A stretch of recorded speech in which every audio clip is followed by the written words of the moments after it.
കാര്യം നമ്മൾ നന്നായിട്ട് മനസ്സിലാക്കണം. 1 പത്രോസിന്റെ ലേഖനം 2-ാം അധ്യായത്തിന്റെ 1 മുതൽ 10 വരെയുള്ള വാക്യത്തിന്റെ 3-ാം ക്ലിപ്പിലേക്കാണ് നമ്മൾ വന്നിരിക്കുന്നത്.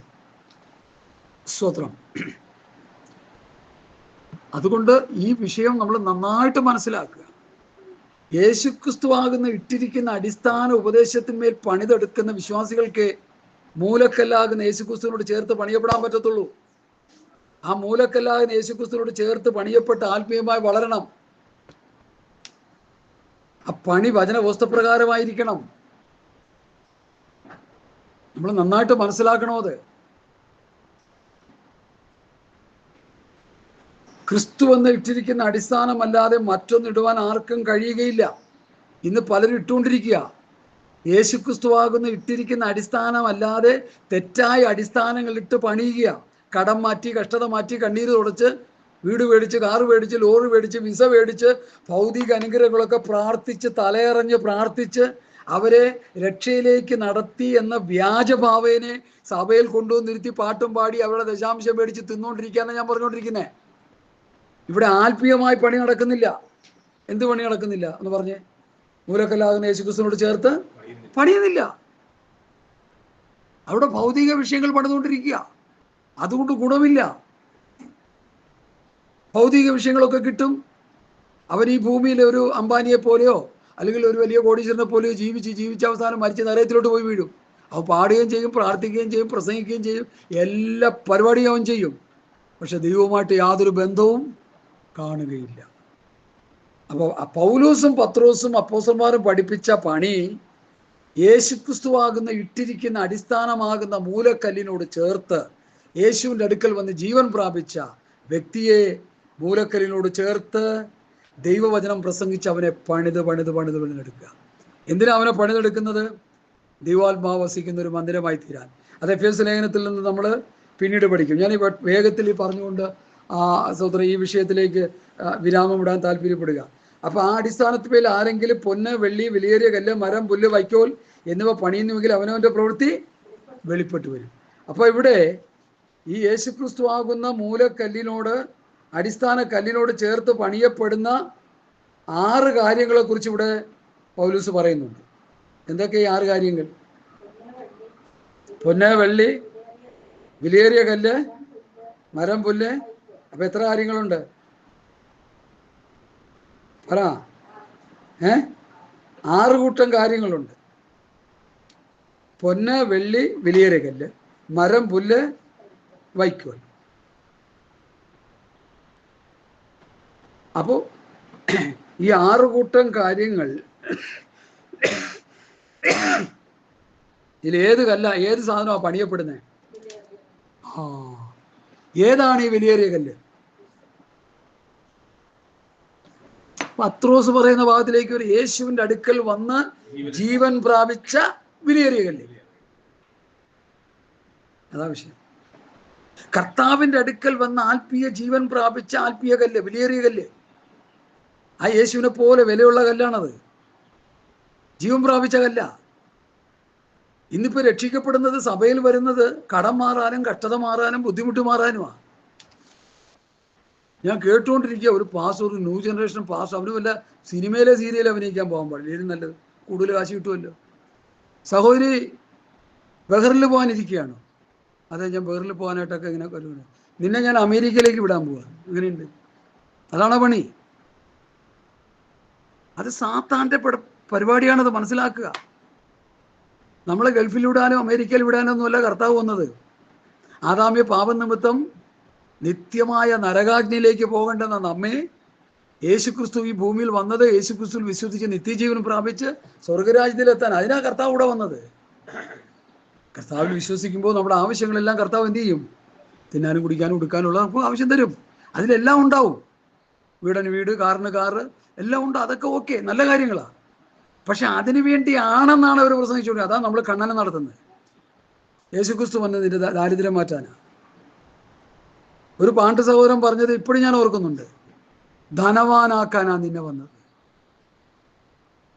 അനേകർക്ക് പാണ്ട് മാറ്റി കൊടുക്കുന്ന തനിക്ക് തൻ്റെ പാണ്ട് മാറ്റാൻ എന്താ പറ്റാത്തെ? അനേകരുടെ രോഗം സൗഖ്യമാക്കി കൊടുക്കുന്ന തനിക്ക് തൻ്റെ രോഗം എന്താ മാറ്റാൻ പറ്റാത്തെ? മനസ്സിലാകണം ദൈവമക്കളെ. അപ്പോൾ ഈ ആത്മീയ യാഥാർത്ഥ്യം നമ്മൾ മറന്നു പോകരുത്.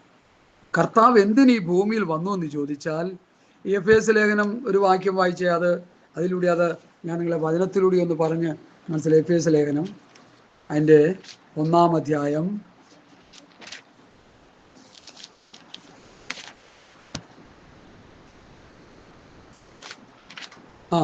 എടുത്തോ. 1-ാം അധ്യായത്തിൻ്റെ 9-10 വാക്യങ്ങൾ വായിച്ചാൽ.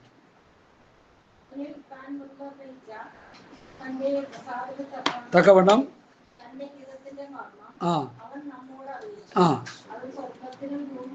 സ്വർഗത്തിലും ഭൂമിയിലുള്ളതെല്ലാം പിന്നെ ക്രിസ്തുവിൽ ഒന്നായി ചേർക്കേണ്ടതിന്. അപ്പൊ യേശുക്രിസ്തു ഭൂമിയിൽ വന്നത് സ്വർഗവും ഭൂമിയും തമ്മിലുള്ള ബന്ധം ആദാമ്യ പാപം നിമിത്തം വിട്ടുപോയി, നഷ്ടമായി. ആ ബന്ധത്തെ ഇണക്കി ചേർക്കുക, കൂട്ടിച്ചേർക്കുക. സ്വർഗവും ഭൂമിയിലുള്ളതെല്ലാം പിന്നെ ക്രിസ്തുവിൽ ഒന്നായി ചേർക്കുക. അതിനാ കർത്താവ് വന്നത്. അങ്ങനെ ചേർത്തവർക്ക് ആവശ്യമായ തിന്നാനും കുടിക്കാനും ഉടുക്കാനുള്ളതെല്ലാം കിട്ടും. അത് പരിമിതമായിരിക്കും, അത് ലിമിറ്റഡ് ആയിരിക്കും. അതുകൊണ്ട് സംതൃപ്തരായിക്കോണം. കൂടുതൽ കിട്ടിയാൽ കൂടുതൽ വേദന തിന്നും, കൂടുതൽ ഭൗതികം സമ്പാദിച്ചാൽ കൂടുതൽ കഷ്ടപ്പെടേണ്ടി വരും, ചിലപ്പോൾ നരകത്തിലും പോവും. മനസ്സിലായോ? തൻ്റെ നിക്ഷേപം ഉള്ളിടത്ത് തൻ്റെ ഹൃദയം ഇരിക്കുമെന്ന് ആരാ പറഞ്ഞേ? നിക്ഷേപം ഉള്ളിടത്ത് എൻ്റെ ഹൃദയം ഇരിക്കുമെന്ന് ആരാ പറഞ്ഞേ? കർത്താവ് പറഞ്ഞു. നമുക്കിപ്പോൾ ഒരു 10 കോടി രൂപ ബാങ്കിലുണ്ട്, എപ്പോഴും അവിടെ ആയിരിക്കും നമ്മുടെ മനസ്സ്. വല്ലവരും അത് അടിച്ചു മാറ്റുന്നുണ്ടോ, അല്ലെങ്കിൽ അതെടുത്ത് കുറച്ച് എന്തെങ്കിലുമൊക്കെ ചെയ്യണ്ടേ, എപ്പോഴും അതായിരിക്കും. അതാ പറഞ്ഞത്, കള്ളന്മാർ തുറന്നു മോഷ്ടിക്കാത്ത, പുരുവരിക്കാത്ത, തുരുമ്പെടുക്കാത്ത, സ്വർഗത്തിൽ നിക്ഷേപം, സ്വർഗീയമായ കാര്യങ്ങൾ നിക്ഷേപങ്ങളായിട്ട് കണ്ട് നമ്മൾ അത് കാണണമെന്ന് പറഞ്ഞതിൻ്റെ അർത്ഥം അതാ. ഭൗതികം വാരിക്കോരി കൂട്ടിയാൽ നമ്മുടെ നിക്ഷേപം അവിടെ ആയിരിക്കും. കൂടുതൽ പണമുള്ളവരാരും ആത്മീകരായിട്ട് നമുക്ക് കാണാൻ കഴിയുന്നില്ല. എന്നാൽ ചിലരൊക്കെ ഉണ്ട്, ഇല്ലെന്ന് ഞാൻ പറയുന്നില്ല. ധനത്തെ വെറും വേസ്റ്റായിട്ട് കണ്ടുകൊണ്ട് ആത്മീയതയെ കാണുന്ന അനേക ദൈവമക്കളുണ്ട്, അവർക്കായി സ്തോത്രം. എന്നാൽ ബഹുഭൂരിപക്ഷവും തട്ടിപ്പോകാനാണ് സാധ്യത. കാരണം നിക്ഷേപമുള്ളിടത്ത് ഹൃദയം അങ്ങോട്ട് ചായും. നിങ്ങളുടെ ഹൃദയം അതിഭക്ഷണത്താലും ഉപജീവനന്തുകളാലും ഭാരപ്പെട്ടിട്ട് ആ ദിവസം നിങ്ങൾക്ക് കണി പോലെ വരാതിരിപ്പാൻ സൂക്ഷിച്ചുകൊള്ളി. സർപ്പം ഉപായത്തിൽ ചതിച്ചതുപോലെ നിങ്ങളുടെ മനസ്സ്, നിങ്ങളുടെ ഹൃദയം ക്രിസ്തുവിനോടുള്ള ഏകാഗ്രതയും നിർമ്മലതയും വിട്ട് വഷളായി പോകുമോ എന്ന് ഞാൻ ഭയപ്പെടുന്നു. അപ്പം നമ്മുടെ ഹൃദയം വഷളായി പോകും, നമ്മുടെ ഹൃദയം ഭൗതികത്തിലേക്ക് ചാഞ്ഞു പോകും. അതുകൊണ്ട് ആ പൗലോസ് പറഞ്ഞ ഉണ്മാനും ഉടുപ്പാനും ഉണ്ടെങ്കിൽ മതി എന്ന് വിചാരിക്കുക. നമുക്ക് ആവശ്യമുള്ള ഭൗതികം നമുക്ക് തരും കർത്താവ്, ആവശ്യത്തിലധികം തരത്തില്ല. തന്നാൽ അതിലേക്ക് ചാഞ്ഞു പോകും. ഇന്നിപ്പോൾ അത് പണം ഉണ്ടാക്കാൻ വേണ്ടി ശുശ്രൂഷ ചെയ്യുന്നവരാണ് നല്ലൊരു ശതമാനം ശുശ്രൂഷകന്മാരും. അതുകൊണ്ടാണ് അവരെല്ലാം ഗാർബേജ് ആയിട്ട്, വേസ്റ്റായിട്ട് ഇരിക്കുന്നത്. ഒരു ഗുണമില്ലാതിരിക്കുന്നതിൻ്റെ കാര്യം അതാണ്. നമ്മൾ നന്നായിട്ട് മനസ്സിലാക്കുക. പ്രസംഗമല്ല വിഷയം, ജീവിതമാണ് വിഷയം. നമ്മുടെ ജീവിതവും നമ്മുടെ ലക്ഷ്യവും എന്തായിരിക്കണം? ആത്മീകമായിരിക്കണം, എപ്പോഴും ആത്മീകമായിരിക്കണം. ഇനി ഞാൻ കൊരിന്ത്യ ലേഖനത്തിലേക്ക് വരികയാണ്. വായിക്കാം. കൊരിന്ത്യ ലേഖനത്തിലേക്ക് വന്നിട്ട് 1 കൊരിന്ത്യ ലേഖനം 3-ാം അധ്യായത്തിൻ്റെ പത്രോസിന് നമ്മൾ ഇനി പോകുന്നല്ലോ. വായിച്ചേ. ആ അടിസ്ഥാനത്തിന്മേൽ തുടങ്ങ്. അല്ലെ 11 വായിക്കും. 11 വായിക്കും. ആമേൻ. അടുത്ത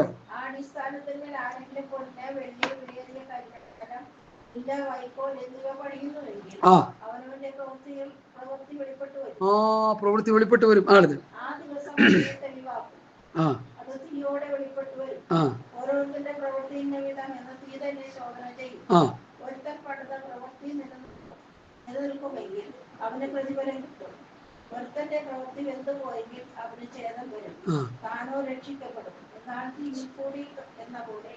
അപ്പൊ ഇവിടെ 11-ാം വാക്യം 3:11, 1 കൊരിന്ത്യർ 3:11,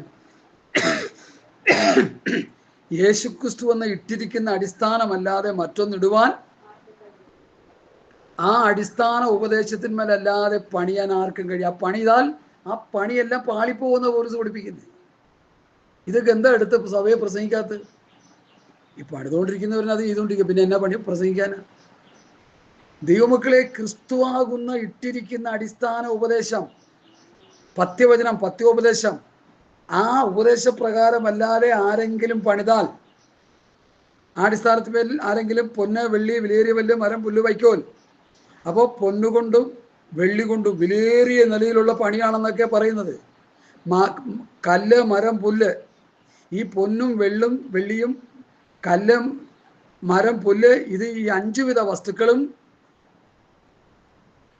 പൊന്ന് വെള്ളി മരം പുല്ല്, ഈ 5 വിധ വസ്തുക്കൾ എന്ത് ചെയ്യുന്നതാ? ശോധന ചെയ്യുമ്പോൾ വെന്തുപോകും. എന്നാൽ വിലയേറിയ കല്ലെന്നുള്ളത് എന്താ? വിലയേറിയ കല്ല്. അത് പത്രോസിന്റെ ലേഖനത്തിലേക്ക് വന്നാൽ അതൊന്ന് പഠിച്ചേ, അത് മനസ്സിലാക്കാം. അത് മനസ്സിലാക്കി കഴിഞ്ഞാൽ നമ്മൾ വിജയിച്ചു. സ്തോത്രം. അതിന്റെ 6-ാം വാക്യം വായിച്ചാട്ട്, 2:6. ആ ആ ആ ആ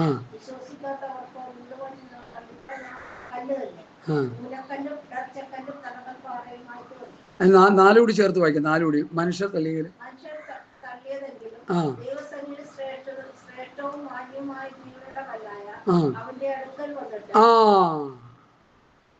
മനുഷ്യർ തള്ളിയതെങ്കിലും ദൈവസന്നിധിയിൽ ശ്രേഷ്ഠവും മാന്യവുമായ ജീവനുള്ള കല്ലായ അവന്റെ അടുക്കൽ വന്നിട്ട് നിങ്ങളും ജീവനുള്ള കല്ലുകൾ എന്ന പോലെ.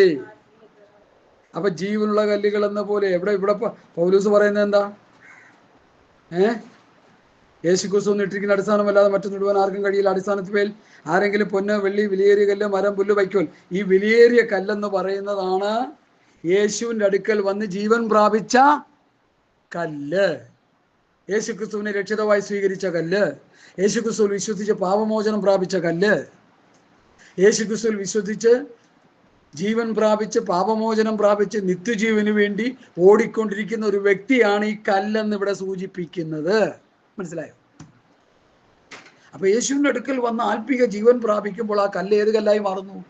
വിലയേറിയ കല്ലായി മാറും, ജീവനുള്ള കല്ലായി മാറും. അതാണ് ഒരു വിശ്വാസി. ആ വിശ്വാസിയാണ് മൂലക്കല്ലാകുന്ന യേശുക്രിസ്തുവിനോട് ചേർത്ത് പണിയപ്പെടുന്നത്. അപ്പൊ അങ്ങനെ പണിയപ്പെടുന്ന പണി അല്ലെങ്കിൽ എന്താ പറ്റും? ആരെങ്കിലും പൊന്ന് വെള്ളി വിലയേറിയ കല്ല് മരം പുല്ല് വൈക്കോൽ. അപ്പൊ പൊന്ന് വെള്ളി മരം പുല്ല് വൈക്കോൽ, ഈ 5 കാര്യങ്ങളും എന്ത് ചെയ്യുന്നു? ശോധന ചെയ്യുമ്പോൾ അഴിഞ്ഞു പോകും. വിലയേറിയ കല്ലിൽ പണി ചെയ്യുന്ന പണി മാത്രമേ നിലനിൽക്കുന്നു. അല്ലാത്ത പണിയൊക്കെ എന്ത് ചെയ്യും? അവനവൻ്റെ പ്രവൃത്തി വെളിപ്പെട്ട് വരും. ആ ദിവസം അതിനെ തെളിവാക്കും. അത് തീയോടെ വെളിപ്പെട്ട് വരും. ഓരോരുത്തൻ്റെ പ്രവൃത്തി ഇന്നവിധമെന്ന് തീ തന്നെ ശോധന ചെയ്യും. ഒരുത്തൻ പണിത പ്രവൃത്തി നിലനിൽക്കുമെങ്കിൽ അവന് പ്രതിഫലം. എന്നാൽ അവൻ്റെ പ്രവൃത്തി വെന്തുപോയെങ്കിൽ അവന് ഛേദം വരും. താനോ രക്ഷിക്കപ്പെടും, എന്നാൽ തീയിൽ കൂടിയെന്ന അത്രേ.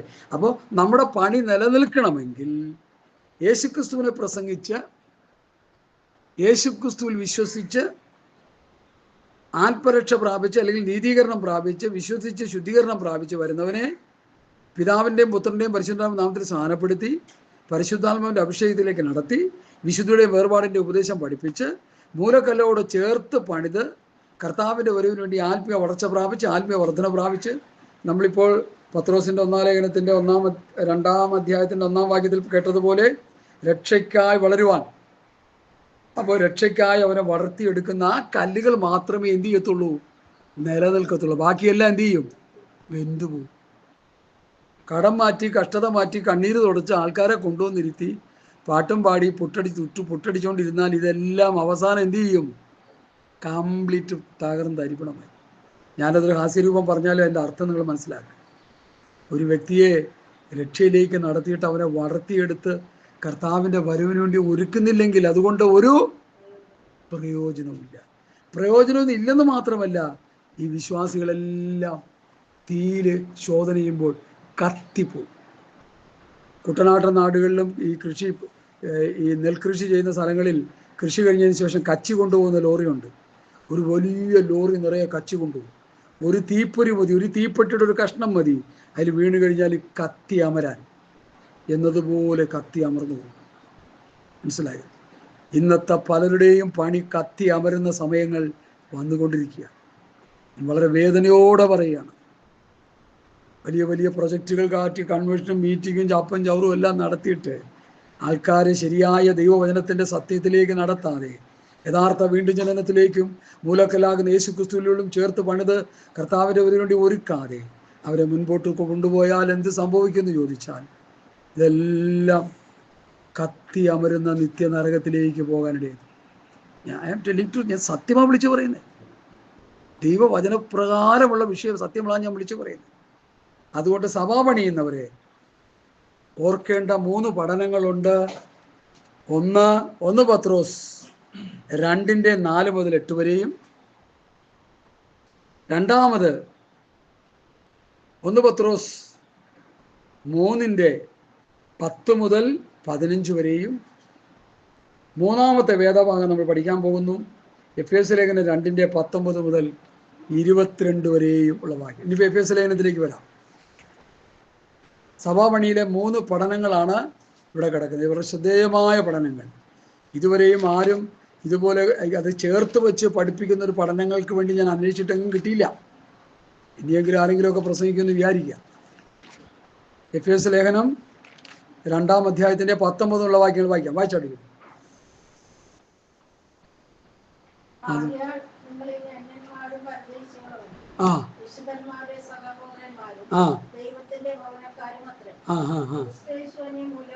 മൂലകല്ലായിരിക്കെ പണിതിരിക്കുന്നു. വളരുന്നു.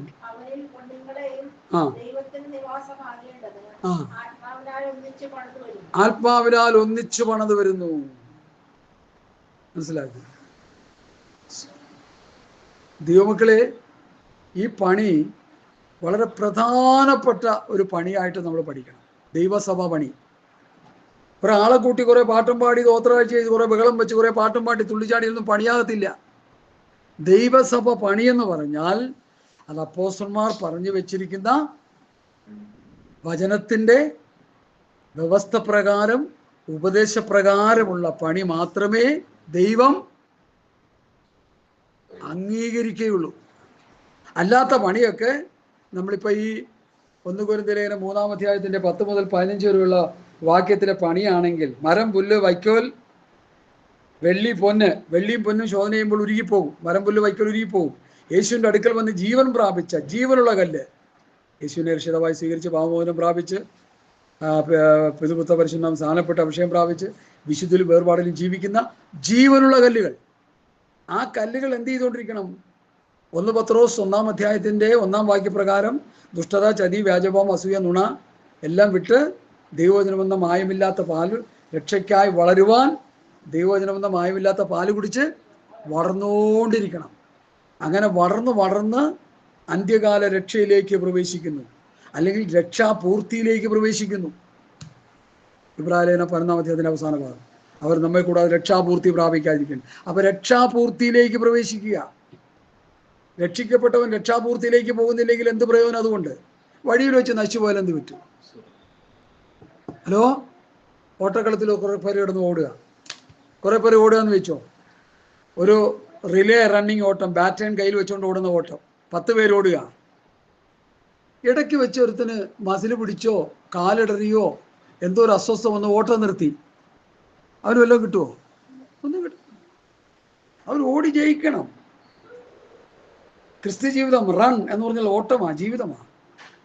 അതാ പൗലോസ് പറഞ്ഞ നല്ല പൂർവ്വെടുത്ത് ഓട്ടം തികച്ചു വിശ്വാസം കാത്തു. പൗലോസ് ഓട്ടം തികച്ചു വിശ്വാസം കാത്തു. നീതിയുടെ കിരീടം പ്രാപിക്കത്തക്ക ക്വാളിറ്റി പ്രാപിച്ചു. ഏതൊരു ഭക്തനും ഒരു ഭക്തയും നല്ല പൂർവ്വെടുത്ത് ഓട്ടം തികച്ചു വിശ്വാസം കാത്താലേ കിരീടം കിട്ടത്തുള്ളൂ. ചുമ്മാ കുറച്ചാൾ ക്രിസ്ത്യ ജീവിതം നയിച്ച് പിന്നെ തലയും കുത്തിയുന്നു, പിന്നെ കുറച്ചൊന്ന് മാറി വന്നു, പിന്നെ കുറേ രീതിയായി. ഇതൊന്നും കൊണ്ട് ഒരു ഗുണവുമില്ല. അടിസ്ഥാനപരമായി മാനസാന്തരപ്പെട്ട് മാനസാന്തരത്തിന് അനുയോജ്യമായ ഫലം കായ്ച്ച് ദൈവവചന വ്യവസ്ഥപ്രകാരം ഓടി ഓട്ടം തികച്ചാലേ സ്വർഗത്ത് പോകാൻ പറ്റുള്ളൂ. അല്ലെങ്കിൽ ഇവിടെ കിടന്ന് കളിക്കാം. ഇവിടെ നമുക്കെല്ലാം കിട്ടും. അംബാനി ജീവിക്കുന്ന പോലെയോ പിന്നെ വലിയ വലിയ കോടീശ്വരന്മാർ ജീവിക്കുന്ന പോലെയൊക്കെ ജീവിക്കാം. അങ്ങനെയല്ലേ ഇപ്പോഴത്തെ ന്യൂ ജനറേഷൻ പാസ്റ്റർമാർ ജീവിച്ചുകൊണ്ടിരിക്കുന്നത്. അവർ പറഞ്ഞ ദൈവം ഞങ്ങളെ അനുഗ്രഹിച്ചെന്നാ. ഞാനത് 100% യേസ് വയ്ക്കുക.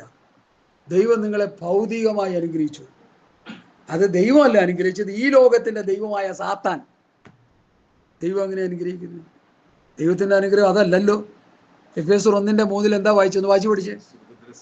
സ്വർഗത്തിലെ സകല ആത്മീയ അനുഗ്രഹത്താൽ ക്രിസ്തുയേശുവിൽ നമ്മെ അനുഗ്രഹിച്ചിരിക്കുന്ന പിതാവാം ദൈവം. അപ്പൊ നമ്മെ അനുഗ്രഹിച്ചിരിക്കുന്ന ആത്മീയമായിട്ടാണല്ലോ. പിന്നെ ഈ ഭൗതിക അനുഗ്രഹം എന്ന് പറഞ്ഞാൽ അത് ലോക മനുഷ്യനെയല്ലേ അനുഗ്രഹിച്ചത്. പഴയ നിയമത്തിൽ അബ്രഹാമിനെയും ഇസ്ഹാക്കിനെയും യാക്കോബിനെയും ഗോത്രപിതാക്കന്മാരെയും ശലോമിനെയും ദാവീദിനെയും ഒക്കെ ഭൗതികമായി അനുഗ്രഹിച്ചു. പുതിയ നിയമത്തിൽ വന്നപ്പോൾ ഈ അനുഗ്രഹം നേരെ തിരിഞ്ഞു. ഇതെല്ലാം ആത്മീകമായി.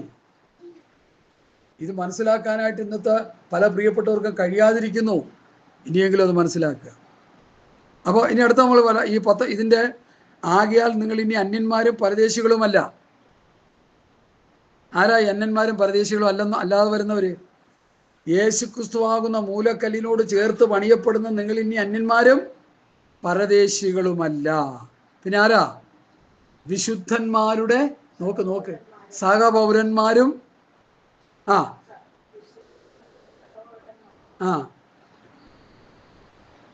പുസ്തകത്തിലില്ല ഇന്നൊന്നും. ദൈവത്തിന്റെ ഭവനക്കാരും അത്ര. അതാ ഞാൻ പറഞ്ഞ് ശ്രദ്ധിച്ചിരിക്കാൻ. ദൈവത്തിന്റെ ഭവനക്കാരാണ് നമ്മള്. ഇല്ലഞ്ഞോട് നോക്കിയേ, ദൈവഭവനം എന്ന് പറഞ്ഞു. ഇപ്പൊ നമ്മളിവിടെ 4-5 പേര് ഞങ്ങളുടെ ഭവനത്തിൽ അപ്പനും അമ്മയും ഞങ്ങൾ മരുമനെ കുറിച്ച് ഒരു ഭവനമാണ്. അതുപോലെ പിതാവ്, പുത്രൻ, പരിശുദ്ധാത്മാവ്, ഞാന്, ഫ്രാൻസിസ്, ജൂലി, നമ്മൾ ഭവനക്കാരാ. ഈ വ്യവസ്ഥപ്രകാരം അല്ലെങ്കിൽ അല്ല. എടുത്ത് തോട്ടിക്കളയും ദൈവം നമ്മളെ. മനസ്സിലായ? ദൈവ ഭവനക്കാരത്രേ. ആരാ ഭവനക്കാര്? യേശുക്രിസ്തുവാകുന്ന മൂലക്കല്ലിനോട് ചേർത്ത് പണിയപ്പെട്ട് അപ്പോസ്തല ഉപദേശപ്രകാരം ജീവിച്ച് വിശുദ്ധിയിലും വേർപാടിലും ജീവിച്ച് കർത്താവിൻ്റെ ഒരു വേണ്ടി കാത്തിരിക്കുന്ന നമ്മൾ ദൈവ ഭവനക്കാരാ. അന്യരും പരദേശികളും അല്ല. അടുത്ത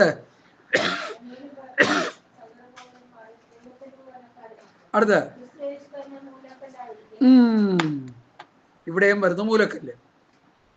ക്രിസ്തുയേശു തന്നെ മൂലക്കല്ലായിരിക്കെ അപ്പോസ്തലന്മാരും പ്രവാചകന്മാരും അടിസ്ഥാനത്തിന്മേൽ അവർ അപ്പോസ്തലന്മാർ പ്രവാചകൻ പറയുന്ന ഉപദേശത്തിന്റെ അടിസ്ഥാനത്തിന്മേൽ പണിതിരിക്കുന്നു. അവരിൽ ദൈവസഭയാകുന്ന കെട്ടിടം, നിങ്ങൾ ദൈവത്തിന്റെ മന്ദിരമെന്നും ദൈവത്തിന്റെ ആത്മാവ് നിങ്ങൾ വസിക്കുന്നു നിങ്ങൾ അറിയുന്നില്ലയോ? പൗലോസ് പറയുന്നുണ്ട്. അവരിൽ കെട്ടിടം മുഴുവനും മന്ദിരം മുഴുവനും കർത്താവിൽ വിശുദ്ധ മന്ദിരമായി വളരുന്നു. ഒരു പുതിയ ദൈവ വിശ്വാസി ആരാണെന്ന് ചോദിച്ചാൽ നമ്മൾ എന്ത് മറുപടി പറയും? നിങ്ങൾ ദൈവത്തിന്റെ മന്ദിരമെന്നും ദൈവത്തിന്റെ ആത്മാവ് നിങ്ങൾ വസിക്കുന്നുവെന്നും നിങ്ങൾ അറിയുന്നില്ലയോ? അപ്പൊ ദൈവാത്മാവ് വസിക്കുന്ന ഒരു മന്ദിരമാണ് പുതിയ നിയമ വിശ്വാസി. ഹല്ലേലൂയ. ഈ അറിവ് നമുക്കുണ്ടാകണം. ദൈവാത്മാവ് വസിക്കുന്ന ഒരു മന്ദിരമാണ് പുതിയ നിയമ വിശ്വാസി. അതുകൊണ്ടാണ് പണ്ടൊരു ഉപദേശി പറഞ്ഞു, ഡോണ്ട് ടച്ച് യുവർ ബോഡി. നിങ്ങളുടെ ശരീരത്തിൽ നിങ്ങൾ തൊടരുത്, ഒരു വിക്രിയയും കാണിക്കരുത്. Because we are the temple of God. നിങ്ങൾ ദൈവത്തിന്റെ മന്ദിരമാണ്, തൊട്ടുപോകരുത്. ഈ ശരീരത്തിൽ നമ്മളൊരു വികൃതിയും കാണിക്കരുതെന്ന്. ഇത് ദൈവത്തിന്റെ മന്ദിരമെന്ന്, ഇത് വിശുദ്ധമെന്ന് സാമ്പോൾ പാസ് പറയണം, പുസ്തകം പറയുക, പൗലോസ് പറയുക. ദൈവത്തിന്റെ മന്ദിരമാകുന്ന ഈ ശരീരത്തെ തൊട്ടുപോരുത് നിങ്ങൾ. Don't decoration, don't touch your body, don't decoration your body എന്ന് ഒരിക്കൽ ഒരു സഭയെ പറഞ്ഞപ്പോൾ പാസ് ഞെട്ടിപ്പോയി. അന്നുകൊണ്ട് അവിടുത്തെ ക്ലാസ്സും തീർന്നു. പുള്ളി കരിയും കിരിയും പുൽകാനും കിൽകാനും ഒക്കെ വെച്ചിരിക്കുക. എനിക്കിത് വല്ലതും നോട്ടോ, ചേച്ചിക്ക് അങ്ങോട്ട് അടിച്ച് പൊളിച്ച് പറഞ്ഞ അവിടെ തീർന്നു അവിടുത്തെ ക്ലാസ്. ഈ ശരീരം ദൈവത്തിന്റെ മന്ദിരമെന്ന് വചനം പഠിപ്പിക്കുന്നു. ഇത് ദൈവാത്മാവ് വസിക്കുന്ന ഒരു മന്ദിരമാണ്. ഈ മന്ദിരത്തിൽ ഡെക്കറേഷൻ ചെയ്യേണ്ടത് ദൈവമാണ്. എന്താ ഈ ഡെക്കറേഷൻ? ആത്മാവിന്റെ ഫലത്താലും വരത്താലും ദൈവം ഡെക്കറേഷൻ ചെയ്തോളൂ. ആത്മഫലം, ആത്മാവിന്റെ ഫലം സ്നേഹം, സന്തോഷം, സമാധാനം, ദീർഘക്ഷമ, ദയ, പരോപകാരം, വിശ്വസൗമ്യതേന്ദ്രിയ വിവേക ആത്മഫലങ്ങളാലും കൃപാവരങ്ങളാലും ദൈവം നമ്മെ അലങ്കരിച്ചോളും. നമ്മൾ അലങ്കരിക്കേണ്ട, നമ്മൾ അലങ്കരിച്ച് കരിയെല്ലാം കൂടി വാരി തേച്ച്. ഒരു പാസ്റ്ററുടെ മകള് തലമുടി ചുറ്റിയപ്പോൾ, ഇവിടെ ഒരു പാസ്റ്റർ, നമ്മൾ ക്ലാസ്സിൽ പോയിക്കൊണ്ടിരുന്ന പാസ്റ്റർ, ഞാൻ നോക്കി 5 കളർ തലമുടിയിൽ. പാസ്റ്ററുടെ മകൾ 5 കളറിൽ തലമുടി വെച്ചേക്കുക. ലോകാല് പെണ്ണുങ്ങൾ ചെയ്യുന്ന പോലെ ഇയാൾ കിടന്ന് കീറി പൊളിച്ച് പ്രസംഗിക്കുക. ഞാൻ ഒരു ദിവസം അവിടെ ചെന്ന് അടിച്ച് പൊളിച്ച് പ്രസംഗിച്ച പാസ്റ്റർ ആകെ വരണ്ടു പോയി. അവിടുത്തെ ക്ലാസ്സിൽ അതോടെ തീർന്നു. നീ പാസ്റ്റർ ആണെങ്കിൽ ആദ്യം മോളെ ചൊവ്വ നടത്ത്, നീ പാസ്റ്റർ കളിച്ചാൽ മതി. അല്ല എന്നാ ഭാഷ? പഞ്ചവർണ്ണ കിളി പോലെ തലമുടിയും വളർത്തിയിട്ട് 5 കളർ. ഇവിടെ ഓരോരുത്തർക്ക് 2 കളറൊക്കെ ഉള്ളൂ, ചിലതിനൊക്കെ 1 കളറേ ഉള്ളൂ. 5 കളർ. ഇനി പറയുന്നതിന്റെ താല്പര്യം ഈ ലോകത്തിന്റെ അൻപരാകരുത്. നമ്മൾ ലോകക്കാരായിരിക്കാതെ കൊണ്ട് ലോകത്തിനും ദൈവം നമ്മളെ തിരഞ്ഞെടുത്തു. വ്യഭിചാരിണികളായുള്ള ഒരു ലോകസ്നേഹം ദൈവത്തോട്, അതാ എൻ്റെ വിഷയം. ലോകസ്നേഹം നമ്മളിൽ വന്നാൽ you are A enemy of Christ. ദൈവത്തിന്റെ ശത്രുവാ നീ. ശത്രുവിനെ ചേർക്കാനാണ് കർത്താവ് വരുന്നത്? അല്ല. ഞാൻ വിഷയത്തിലേക്ക് വരട്ടെ, പെട്ടെന്ന് നിർത്താം. 10 മിനിറ്റിനുള്ളിൽ നിർത്താം. 10 മിനിറ്റിൽ 5 മിനിറ്റിനുള്ളിൽ. ആകയാൽ നിങ്ങൾ ഇനി അന്യന്മാരും പരദേശികളുമല്ല, വിശുദ്ധന്മാരും സഹോദരന്മാരും ദൈവത്തിന്റെ ഭവനക്കാരും അത്രേ. യേശുക്രിസ്തു തന്നെ മൂലക്കല്ലായിരിക്കെ നിങ്ങളെ അപ്പോസ്തലന്മാരും പ്രവാചകന്മാരും എന്ന അടിസ്ഥാനം അവർ പറയുന്ന ഉപദേശത്തിന്മേൽ പണിതിരിക്കുന്നെന്ന്. ആ ഉപദേശപ്രകാരമാണ് പണിയപ്പെടേണ്ടതെന്ന്.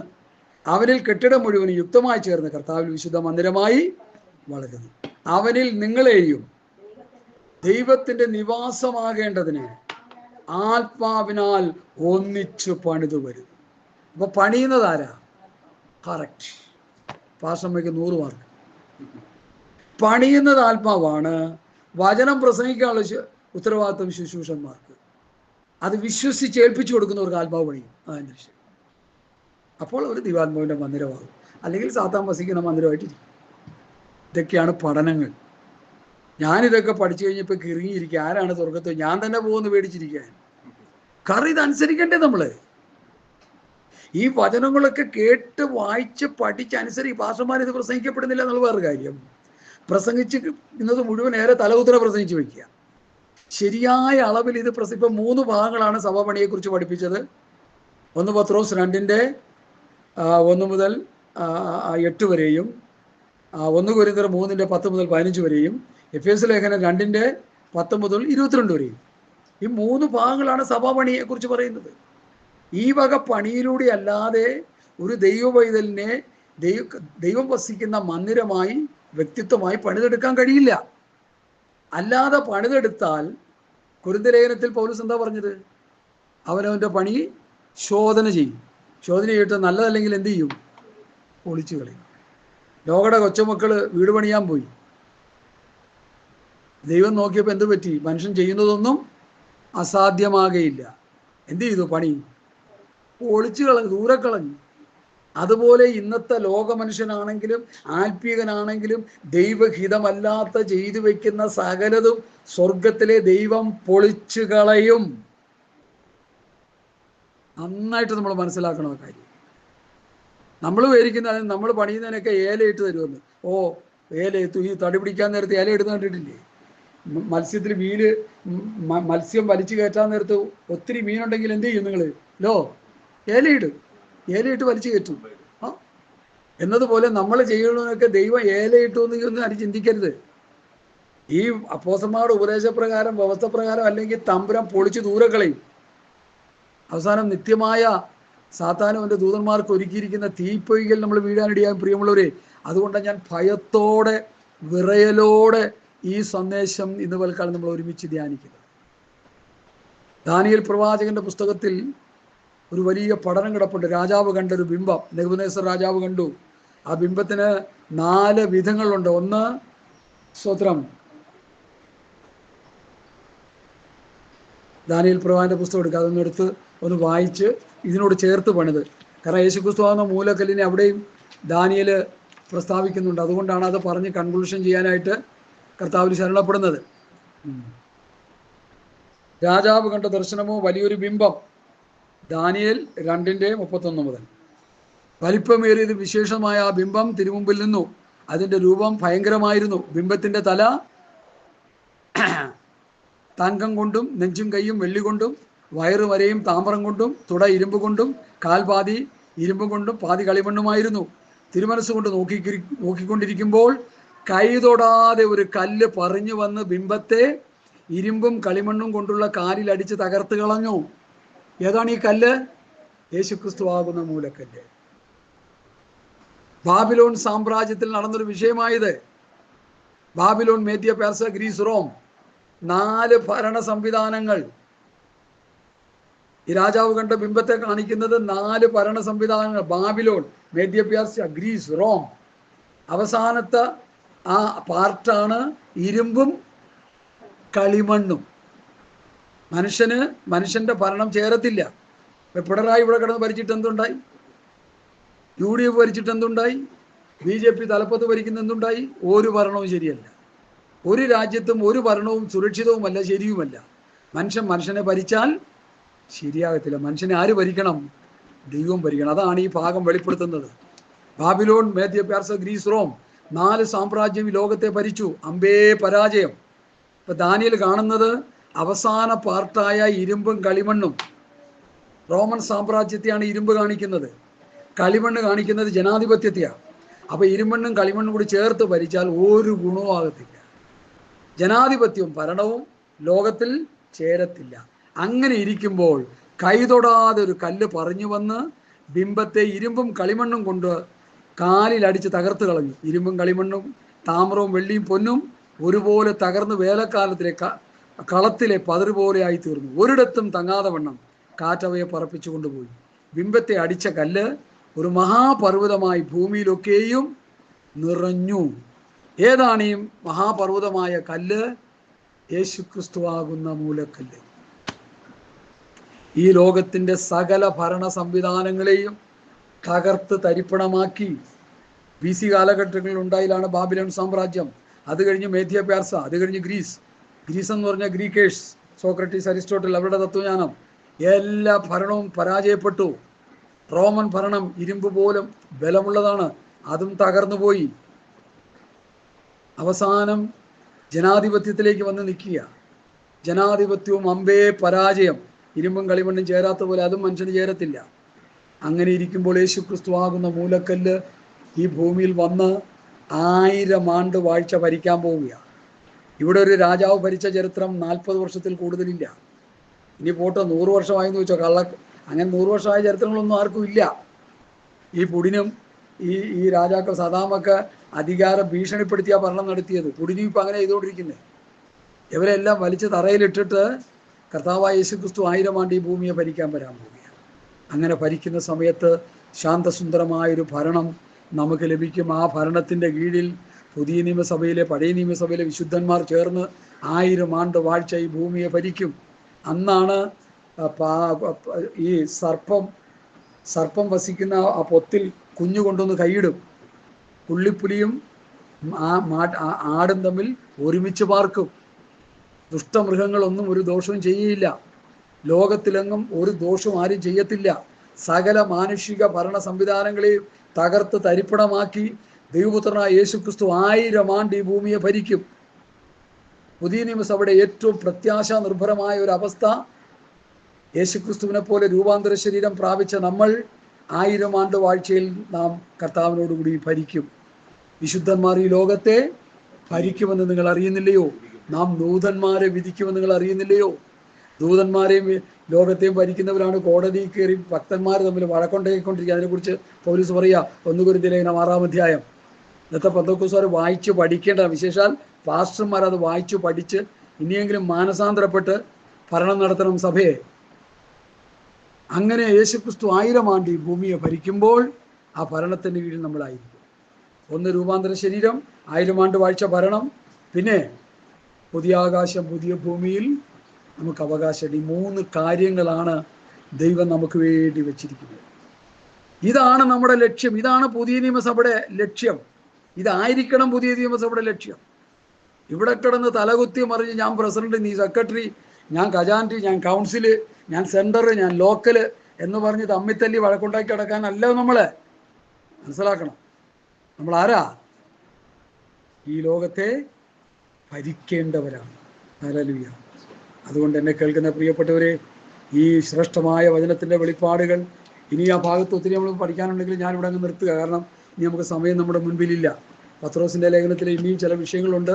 അത് വരുന്ന ദിവസങ്ങളിൽ വാട്സപ്പിലൂടെയും ടെലിഗ്രാമിലൂടെയും നിങ്ങളുടെ കയ്യിലേക്ക് കിട്ടും. അതിൻ്റെ ശ്രേഷ്ഠമായ പഠനങ്ങൾ 9, 10 ശ്രേഷ്ഠമായൊരു പഠനം കൂടി കിടപ്പുണ്ട്. നിങ്ങളും അന്ധകാരത്തിൽ നിന്ന്, അത് വരുന്ന ദിവസങ്ങളിൽ നിങ്ങൾക്ക് നിങ്ങളുടെ വാട്സപ്പിൽ ആ പ്രസംഗങ്ങൾ വരുന്നതായിരിക്കും. ഇപ്പോൾ ദൈവസഭയുടെ പണിയാണ് ഇന്ന് പകൽ നമ്മൾ ഏറ്റവും ശ്രേഷ്ഠമായി പഠിച്ച പഠനങ്ങളിൽ 1. 2, വീണ്ടും ജനനം പ്രാപിച്ചവർ വൈദവിധത്തിൽ എങ്ങനെ വളരണമെന്നുള്ളത് 1ാമത്തെ പഠനം. 2ാമത്തത് ദൈവസഭയുടെ പണി. ഇത് 2 കാര്യങ്ങൾ ഒരു ചെറിയ അളവിൽ നമ്മൾ പഠിച്ചു. ഈ പഠനങ്ങൾ നമ്മുടെ ക്രിസ്ത്യ ജീവിതത്തിൽ അനുഗ്രഹമായി തീരട്ടെ. അതിനായിട്ട് കർത്താവ് നമ്മെ സഹായിക്കട്ടെ എന്ന് പറഞ്ഞ് എൻ്റെ വാക്കുകളെ ചുരുക്കുന്നു. കർത്താവ് ഈ വായനകളാൽ നമ്മെ അനുഗ്രഹിക്കട്ടെ. ആമേൻ ആമേൻ. നമുക്ക് ഏൽപ്പിച്ചു കൊടുത്ത് സ്തോത്രം ചെയ്യാം. സ്തോത്രം സ്തോത്രം സ്തോത്രം സ്തോത്രം സ്തോത്രം. Hallelujah hallelujah hallelujah. സ്തോത്രം.